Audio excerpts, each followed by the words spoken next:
Shalom. First off, I want to give all praise, glory, and honor to Yahweh Bahashem, Yahweh Shai, Bahashem Rakakwadash. Double honors to the apostles and the elders of Great Millstone.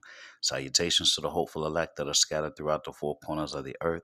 And to all my brothers out here preaching this truth to you, I say Shalom. This is a Montazar from the Chicago camp coming back at you again with another lesson. And this lesson is entitled Esau Will Make It Look Good, but It's Still a Tattoo.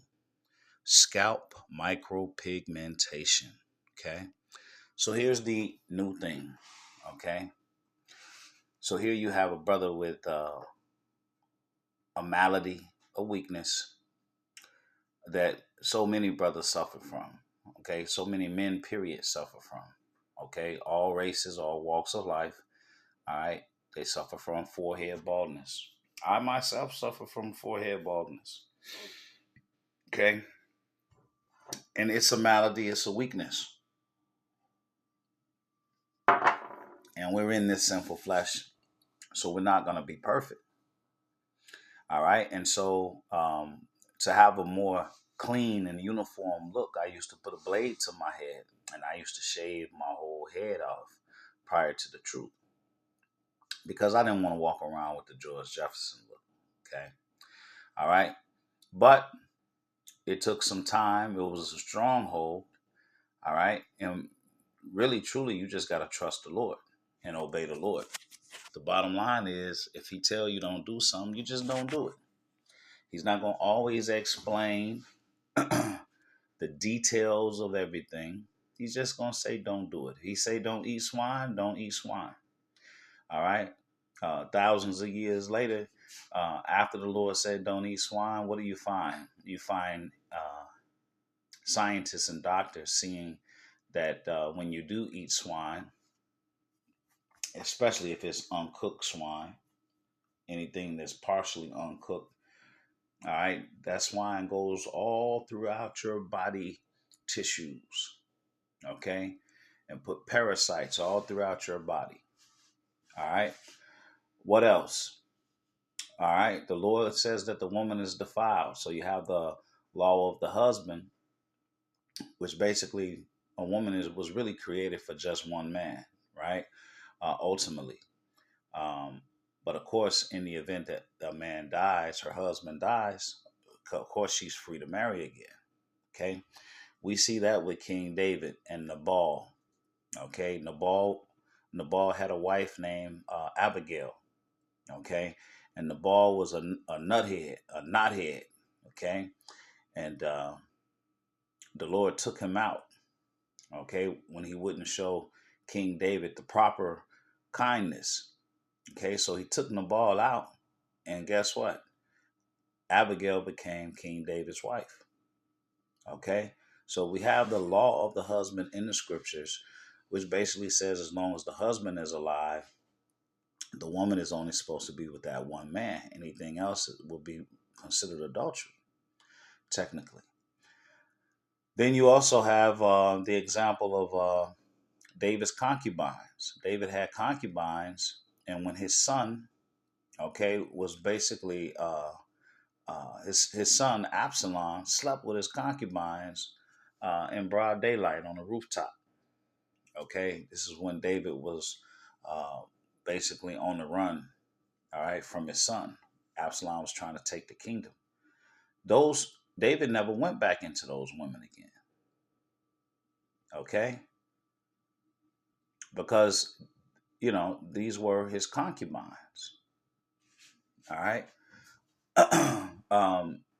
The Lord gave David Saul's wives. Okay, Saul had virgin wives, and upon his death, Saul was taken out of here. Those wives went to David. But the point in all of this is that the Lord doesn't always tell you, okay, uh, the reason for something. He just says don't do it. Now today, scientists are finding out about microchimerism, how that a woman retains the DNA material of every man she slept with. Okay, which goes right back to the scriptures when the Lord says she's defiled. And what does that mean? That means that that woman has had so much male DNA inside of her that she's passing off, all right, DNA traits of other men in your seed. Okay? So the DNA traits of other men can be passed down into your seed. You see that? All right. Anyway, so back to this lesson. It's very, very clear that the Lord says that we're not supposed to have what? Tattoos. So in this particular procedure or treatment, they use needles to inject pigment into your scalp to make it look like you have hair follicles. Okay? So it looks like you have a hairline, looks like you have hair follicles. So Esau does make everything look so easy. You know how many Jake's gonna run and get this? Now, if you have any questions on whether or not this is a tattoo, what is scalp micropigmentation? Scalp micropigmentation is sometimes also referred to as a scalp tattoo or hair tattoo. Scalp micropigmentation is a non-invasive treatment that uses detailed microneedles to deposit pigment into the scalp. The result creates the appearance of tiny hair follicles or short hair stubble. If you are starting to thin, recede, or if you are completely bald, we can give you the look of a short buzz cut or thicker and fuller hair. All right? So there it is. So let's get into the scriptures for this lesson. Leviticus 19 and 28 says, Ye shall not make any cuttings in your flesh for the dead, nor print any marks upon you. I am the Lord Yahweh. Okay? Very clear. You're not supposed to print any marks upon you. This is Sirach 2 and 15. It says, They that fear the Lord Yahweh will not disobey his word, and they that love him will keep his ways. They that fear the Lord will seek that which is well pleasing unto him, and they that love him shall be filled with the law. So the bottom line, you're gonna want to do what's pleasing to the Lord. Okay. So I used to take a blade to my head, and it was a stronghold. Okay. So when I first realized I was an Israelite, and I first started trying to keep the laws, statutes, and commandments to the best of my ability, this was even before coming to GMS. All right. I was using the blade. All right. And so it was a stronghold. All right. Because I felt like, hey, I don't understand what that means, that I'm not supposed to round the corners. But ultimately, the Lord showed me. Same thing when it came to the beard. I had a hard time growing my beard out when I first started because I used to cut it so close with the goatee that it was actually painful growing the beard out. And then my wife said, "Oh, it make you look so old." I said, "Oh well, oh well, I'm just gonna look old then." So we have to relish. All right, we have to embrace, okay, our infirmities. We got to embrace these things and understand, hey, this is what it is. This is the way the Lord made me, and that's it. Okay. This is 2 Kings 2 and 23. Now, Elisha, all right, asked for a double portion of Elijah's spirit. Okay. So this is one of the most powerful prophets, all right, that we had. This is 2 Kings 2 and 23. It says, And he went up from thence unto Bethel, and as he was going up by the way, there came forth little children out of the city, and mocked him, and said unto him, Go up, thou bald head, go up, thou bald head. And he turned back and looked on them, and cursed them in the name of the Lord Yahweh. And there came forth two she-bears out of the wood, and tear 42 children of them. All right. So this was in reference to Elisha, right, who got a double portion of Elijah's spirit. All right. So he was a powerful prophet. All right. And with many, many physical, uh, spiritual powers. And these young children mocked him and called him bald head, bald head. Okay, this is a man of the Lord. He put them bears on him. Them bears tore up 42 children. All right, killed them. All right, so what is the point of showing that?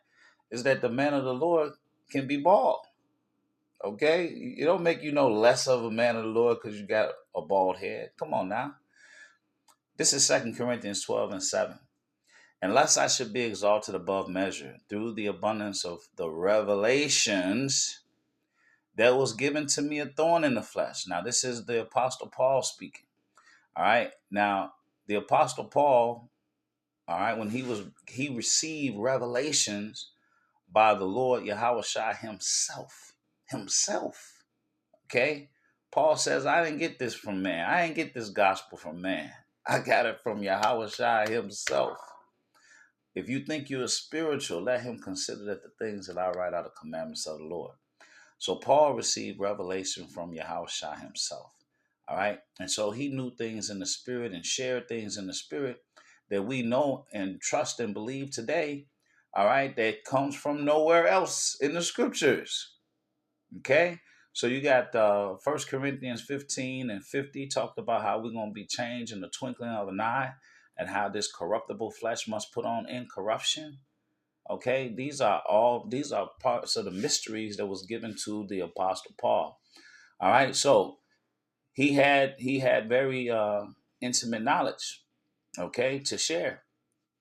All right, um, there were mysteries that was revealed to him. Okay, now look what he says. I'm gonna read it again. And lest I should be exalted above measure through the abundance of the revelations, there was given to me a thorn in the flesh. Okay, so he had some type of thorn in the flesh, some kind of malady. It says, the messenger of Satan to buffet me, lest I should be exalted above measure. So to keep him in check, right? And to keep, to make it clear, hey, you're just a man, right?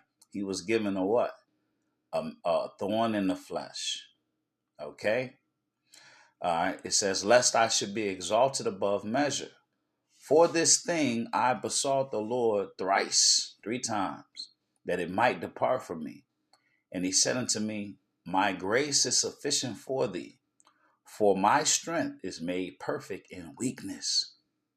Most gladly, therefore, will I rather glory in my infirmities. All right. That the power of Hamashiach may rest upon me. Therefore, I take pleasure in infirmities. All right. So when you pull that infirmities, all right, that's the Greek 769 asthenia. Okay. So it's weaknesses of the body. All right. It's native weakness and frailty, feebleness of health or sickness. All right. Of the soul, want of strength and capacity requisite. All right. When you go down, okay, infirmity, weakness, disease, sickness, feebleness of mind or body. All right. So the lack of the ability to grow hair is a form of feebleness. Okay. A malady. Okay. Frailty, disease, infirmity, sickness, weakness. Okay. So Paul says, therefore, verse 10, I take pleasure in infirmities, in reproaches, in necessities, in persecutions, in distresses for Hamashiach's sake. For when I am weak, then am I strong. All right. So this has just been a short lesson on the new thing, which is scalp micropigmentation before and after. All right. Esau would make it look good, but it's still a tattoo. Scalp micropigmentation. All right. So you Israelite men, you stay away from that. Okay. All right. Stay away from that. That's still a tattoo. I pray that this lesson has been edifying. Until the next one. Shalom.